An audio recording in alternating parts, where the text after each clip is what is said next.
कहानी की शुरुआत होती है 1973 की सोवियत सेंट्रल जेल में, जहां बोहेमियन नाम का एक कैदी था जिसे लगभग 2 साल पहले जेल हुई थी। उसने देखा कि कैप्टन वकील्स्की एक बहुत ही निर्दयी आदमी था जो अपने मजे के लिए कैदियों को बुरी तरह पीटता था। जल्द ही बोहेमियन को एक वर्कशॉप के बारे में पता चला जहां हर एक कैदी काम करने का सपना देखता था। असल में जो भी कैदी उस वर्कशॉप में 2 दिन काम करेगा उसकी जेल की सजा से 3 दिन कम हो जाते थे। साथ ही वर्कशॉप में काम करते हुए ध्यान काम पर ही लगा रहता और दिन आराम से कट जाता।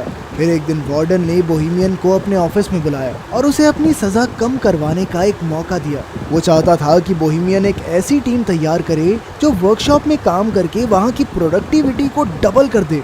साथ ही उसने कहा कि अगर उसकी टीम 2 गुना काम करने में कामयाब रही तो 1 साल में बोहेमियन को रिहा कर दिया जाएगा। वार्डन ने कहा कि वो अपनी पसंद के किसी भी कैदी को चुनकर टीम बना सकता है, पर जब बोहेमियन ने कहा कि वो हैचेट नाम के कैदी को चुनना चाहता है तो वार्डन ने इसके लिए साफ इनकार कर दिया। असल में हैचेट काफी खतरनाक कातिल था जिसने 2 लोगों को बेरहमी से मार डाला था। लेकिन जब बोहेमियन ने कहा कि वो बहुत मेहनती है, वो जरूरी है टीम के लिए, तो फिर वार्डन उसकी बात मान ही गया। आखिरकार बोहेमियन ने अपनी टीम बनाई जिसमें हैचेट, नीडल, बूढ़ा मास्टर और क्रेसी नाम के कैदी शामिल थे। बोहेमियन के दोस्त हैचेट से थोड़ा डर रहे थे तो बोहेमियन ने उन्हें समझाया कि हैचेट से बिना बात किए उसे बस अपना काम करने दो। असल में बोहेमियन और हैचेट काफी अच्छे दोस्त थे क्योंकि कुछ समय पहले हैचेट ने बोहेमियन की जान बचाई थी। खैर जल्द ही उनकी टीम काम करने वर्कशॉप में आ पहुंची। वहां जाकर नीडल एक गार्ड को चिढ़ाने लगा जिससे गार्ड को बहुत गुस्सा आया, पर अभी वो नीडल को पीट नहीं सकता था क्योंकि उन्हें वर्कशॉप का बहुत जरूरी काम करना था। खैर फिर हम देखते हैं कि सभी कैदी काम करने की तैयारी कर रहे थे। कुछ देर बाद गार्ड ने वहां आकर सबको चॉकलेट्स दी क्योंकि उसकी पत्नी ने एक लड़के को जन्म दिया था। लेकिन बाद में कैप्टन ने गार्ड को चेतावनी देते हुए कैदियों से दूरी बनाकर रखने को कहा क्योंकि उनमें और जानवरों में कोई फर्क नहीं। अगर उन्हें लगा कि गार्ड नरम स्वभाव का है तो उसे कच्चा चबा जाएंगे। उधर बोहेमियन की टीम की मुसीबतों की शुरुआत हो गई थी जब हैचेट ने मशीन चालू करने से इनकार कर दिया। कैप्टन ने बोहेमियन को इशारा किया तो वो हैचेट के पास गया और तब हैचेट ने उसे बताया कि मशीन में एक कबूतर फंसा हुआ है। अब उन सब ने मिलकर मशीन खोलने की कोशिश की मगर उनके पास इस काम के लिए औजार ही नहीं थे। तभी कैप्टन और गार्ड वहाँ उन्हें देखने आए कि यहाँ चल क्या रहा है। हालांकि मशीन में कबूतर फंसा हुआ था लेकिन कैप्टन ने फिर भी मशीन चालू करने का हुक्म दिया। फिर कैप्टन ने गार्ड को मशीन चलाने को कहा मगर जैसे ही गार्ड बटन दबाने लगा हैचेट ने उसे गर्दन से पकड़ लिया और कहने लगा कि जब तक कबूतर आजाद नहीं होता तब तक किसी कीमत पर मशीन शुरू नहीं होगी। तभी अचानक नीडल ने पीछे से कैप्टन पर हमला करके उसे बेहोश कर दिया। फिर उसने क्रेसी को दरवाजा बंद करने को कहा। ये सब देखकर बोहेमियन काफी घबरा गया क्योंकि मामला हाथ से निकलता जा रहा था। अब कैप्टन और गार्ड उनके कब्जे में थे और वो आगे के प्लान के बारे में सोचने लगे। बोहेमियन ने कहा कि वो पुलिस को फोन करके सब कुछ सच बता देगा और हैचेट ने उसे धमकाकर कहा कि अगर उसने ऐसा कुछ किया ना तो वो कैप्टन को मार डालेंगे। जिस पर कैप्टन ने गुस्से में कहा कि उनमें से कोई भी जिंदा नहीं बचेगा, जिससे वो सभी काफी डर गए। फिर बोहेमियन ने कहा कि उन्हें कैप्टन और गार्ड को छोड़कर फिर से काम पर लग जाना चाहिए। मास्टर और क्रेसी भी बोहेमियन की बात से सहमत थे, पर नीडल जानता था कि अगर उसने कैप्टन को छोड़ दिया तो वो अपनी जान से हाथ धो बैठेगा। फिर बोहेमियन ने हैचेट से गार्ड को छुड़वाने की कोशिश की, लेकिन हैचेट ने कहा कि जब तक वो कबूतर आजाद नहीं होता तब तक काम शुरू नहीं होगा, मतलब नहीं होगा। अब बोहेमियन ने फिर से मशीन खोलने की कोशिश की मगर वो नाकामयाब रहा। तब हैचेट ने कहा कि अगर ये कबूतर मारा गया ना तो मैं इस गार्ड को भी मार दूंगा। ये सुनकर कैप्टन हंसकर कहने लगा कि हैचेट एक छोटे से पक्षी के लिए इतना हंगामा क्यों कर रहा है। फिर उसने हैचेट के मरे हुए भाई का मजाक उड़ाना शुरू कर दिया, जिसके बाद हैचेट गुस्से में कैप्टन को मारने दौड़ा मगर फिर बाकी कैदियों ने जैसे तैसे उसे शांत किया। अब बोहेमियन जानता था कि जल्द ही जेल के बाकी गार्ड्स वहां आते ही होंगे, इसीलिए उसने प्लान बनाया कि वो कैप्टन और गार्ड्स को रिहा कर देंगे ताकि बदले में वो भी सही सलामत जेल वापस जा सकें। खैर कुछ ही देर में गार्ड आकर दरवाजा खटखटाने लगे। तभी कैप्टन ने चिल्लाकर उन्हें सारा हाल बता दिया। बोहेमियन ने दरवाजे पर जाकर अपनी बात कही, पर तभी गार्ड्स बाहर से दरवाजे को खोलने लगे। फिर एक गार्ड गाड़ी में बैठकर बाकी गार्ड्स को बुलाने चला गया। उधर बूढ़े मास्टर ने कहा कि वो बाहर जाकर गार्ड से बात करेगा। फिर वो हाथ खड़े करके दरवाजे से बाहर निकला तो एक गार्ड ने उस पर बंदूक तान दी। फिर अचानक उस गार्ड ने बिना किसी बात के ही गोली चला दी, जिससे मास्टर की मौके पर ही मौत हो गई। जब बोहेमियन और उसके साथियों को इसका पता चला तो बोहेमियन ने गुस्से में कंट्रोल यूनिट ही तोड़ डाला, जिससे दरवाजा फिर से बंद हो गया। फिर कुछ समय बाद जेल वार्डन और एम्बुलेंस वहां पहुंच गई। वार्डन ने कहा कि वो उन कैदियों से बात करके मामला सुलझाना चाहता है। वार्डन ने पुलिस वालों को दूर भेजने की कोशिश की ताकि कैदी डर कर कोई गलत कदम न उठा लें, मगर पुलिस चीफ तो वहां से हिलने को तैयार ही नहीं था। उधर कैदियों की टोली अंदर ही फंसी हुई थी और उन्हें कुछ समझ नहीं आ रहा था कि क्या करें।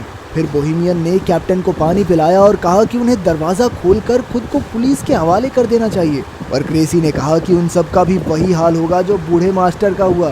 तभी हैचेट ने भी धमकी देते हुए कहा कि अगर उनमें से किसी ने भी दरवाजा खोला तो वो गार्ड और कैप्टन को जान से मार देगा, फिर अपना अपना देख लेना तुम लोग।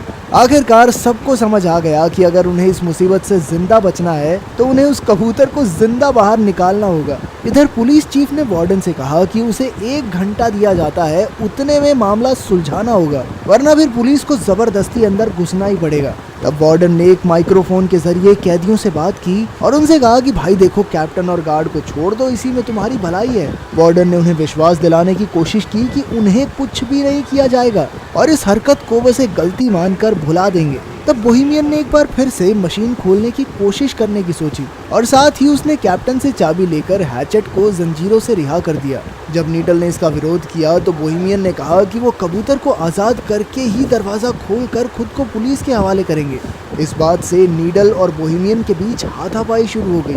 नीडल एक औजार से बोहेमियन की जान लेने ही वाला था कि हैचेट ने उसे पीछे से उठाकर दीवार पर दे मारा। इसके बाद वो सब मशीन खोलने में जुट गए। फिर हैचेट ने अपनी बाजुओं के जोर से कुछ ही देर में ढक्कन खोल दिया, लेकिन अब भी एक और परत उतारनी बाकी थी। उन्होंने देखा कि कबूतर अब भी जिंदा था। तब बोहेमियन ने हैचेट से पूछा कि वो एक कबूतर को बचाने के लिए इतना जोर क्यों दे रहा है। फिर हैचेट ने उसे बताया कि उसे हर रोज डरावने सपने आते हैं जिसमें उसे एक कब्र में जिंदा दफना दिया जाता है। वो बुरी तरह चिल्लाता है, मगर अंत में वही दम घुटने की वजह से उसकी मौत हो जाती है। अब वो इस कबूतर में खुद को देख रहा था और उसे न जाने क्यों लगता था कि अगर ये कबूतर बच गया तो शायद वो भी बच जाएगा, उसके भी ये बुरे सपने बंद हो जाएंगे।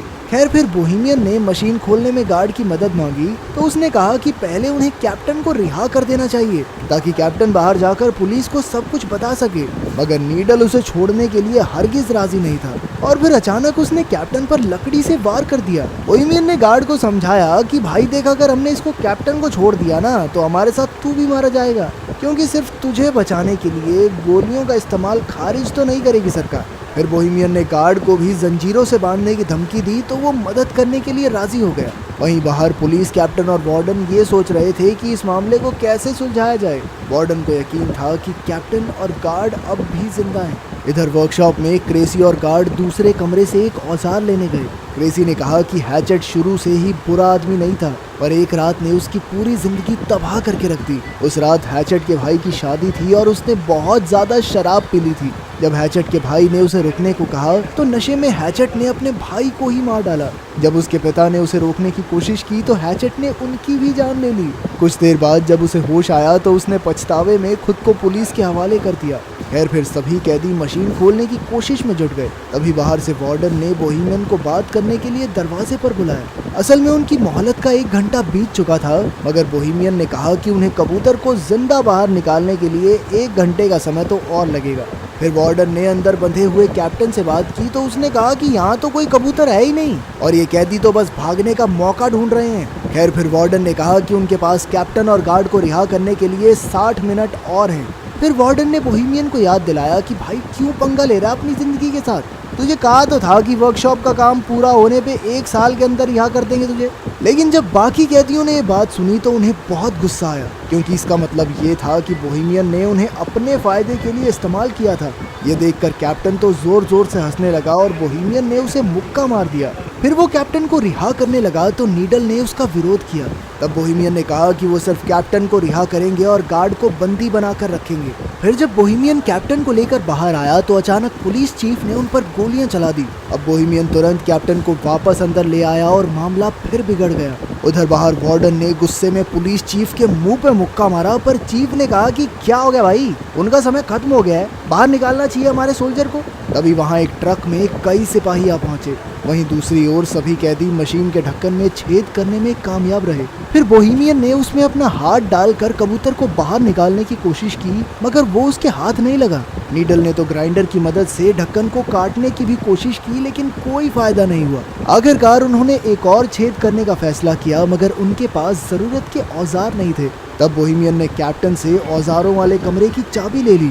वहीं बाहर सिपाहियों ने वर्कशॉप के ऊपर धावा बोलने की तैयारी कर ली थी। अंदर कैदी वेल्डिंग मशीन से लोहा पिघलाने में लगे थे, मगर उन्हें मशीन चलानी ही नहीं आती थी। तब कैप्टन उनकी मदद के लिए आगे आया। इधर कैप्टन लोहा पिघला रहा था और उधर सिपाहियों ने दरवाजे पर बॉम्ब फोड़ने की तैयारी कर ली। आखिरकार कैदी मशीन खोलने में कामयाब रहे, मगर वो कबूतर तो वहाँ से उड़ना ही नहीं चाहता था। तभी कैप्टन ने अपनी बंदूक निकालकर कैदियों पर तान दी, लेकिन अचानक हैचेट ने कूदकर उसकी गर्दन पकड़ ली। फिर हैचेट ने उसका सर कुचलकर उसे बेरहमी से मार डाला और ये देखकर गार्ड की तो सिट्टी पिट्टी गुम हो गई। इसके बाद हैचेट ने कबूतर को बाहर निकाला और उसे पानी से साफ किया। तभी अचानक दरवाजे पर जबरदस्त धमाका हुआ और कई सिपाही अंदर घुस आए। सभी कैदी डरकर जमीन पर लेट गए, मगर हैचेट खड़ा हुआ और उसने कबूतर को हवा में उड़ा दिया। तभी पुलिस चीफ ने गोली चलाने का हुक्म दिया और इस वारदात के बाद हैचेट की मौके पर ही मौत हो गई। लेकिन बाकी कैदी जमीन पर लेटे हुए ही कबूतर के आजाद होने की खुशी मनाने लगे। पुलिस चीफ ने उन्हें भी मारने की कोशिश की, मगर पीछे से गार्ड ने उसे रोक दिया। गार्ड ने झूठ कह दिया कि हैचेट ने उन सबको बंदी बना रखा था और इसी वजह से कैदियों को बिना किसी सजा के वापस जेल भेज दिया गया। बोहेमियन और उसकी टीम के लिए हैचेट हीरो बन गया और वहीं कबूतर को आजाद करते ही हैचेट की जिंदगी का मकसद पूरा हो गया और वो चल बसा। तो क्या आपके हिसाब से हैचेट ने सही किया?